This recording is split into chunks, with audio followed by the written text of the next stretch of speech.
अस्सलाम वालेकुम रहमतुल्लाह। दोस्तों, एक मुसलमान के लिए कायनात की कीमती तरीन शय उसका ईमान है। जिस तरह से हम अपनी जान की हिफाजत करते हैं ना, इससे कहीं ज़्यादा बढ़कर हमें अपने ईमान की हिफाजत करनी चाहिए। क्योंकि तंगदस्ती के मौके पर, बीमारी के मौके पर, परेशानी के मौके पर, फौतगी के मौके पर, तफरी के मौके पर बाज़ औक़ात हम मुसलमान ऐसे कुफरिया जुमले अदा कर देते हैं जिसकी वजह से हमारा ईमान ज़ाया हो जाता है। जी जनाब, ईमान ज़ाया हो जाता है। मिसाल के तौर पे मुश्किलात के वक्त बतौर एतराज़ ये कह देना कि वो शख्स लोगों के साथ कुछ भी करे, अल्लाह ने उसको मुकम्मल छूट दी हुई है। या ये कहना कि कभी हम फुला के साथ थोड़ा भी कर लें, अल्लाह ताला हमें फ़ौरन पकड़ लेता है। या ये कहना कि अल्लाह ने तो हमेशा हमारे दुश्मनों का साथ दिया है। या ये कहना कि अल्लाह ज़ालिमों का साथ देता है। या ये कहना कि मैंने अल्लाह पर छोड़ कर देख लिया, कुछ नहीं होता।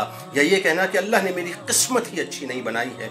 या ये कहना कि कैसे यकीन करूं कि अल्लाह सुनता है, अल्लाह होता तो ज़रूर सुनता, माज़अल्लाह। या तंगदस्ती के वक्त ये जुमले अदा करना कि अगर वाकई अल्लाह होता तो गरीबों का साथ देता और मखरूज़ों का सहारा बनता, माज़अल्लाह। या फौतगी के मौके पर यह कहना कि अल्लाह को इस शख्स की बड़ी ज़रूरत थी जो इसको इतनी कम उम्री में बुला लिया या जल्दी बुला लिया। या जवान मौत पर यह कहना कि इसकी भरी जवानी पर भी अल्लाह को रहम नहीं आया, माज़अल्लाह।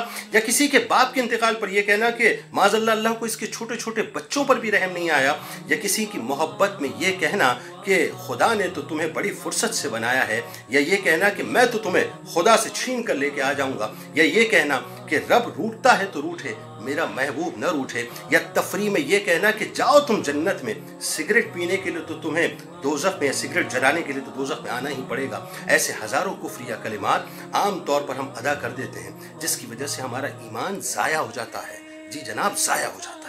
लिहाजा अगर कभी दानिस्ता या नादानिस्ता ऐसे कुफरिया जुमले अदा किए हैं तो फ़ौरन अल्लाह की बारगाह में तौबा कीजिए, कलमा तय्यबा पढ़कर तजदीद ईमान कीजिए और इस वीडियो को ज़रूर शेयर कीजिए। यकीन होना चाहिए इस बात पर कि इस सदका जारिये से यकीनन दूसरों का भी ईमान महफूज होगा। अस्सलामु अलैकुम।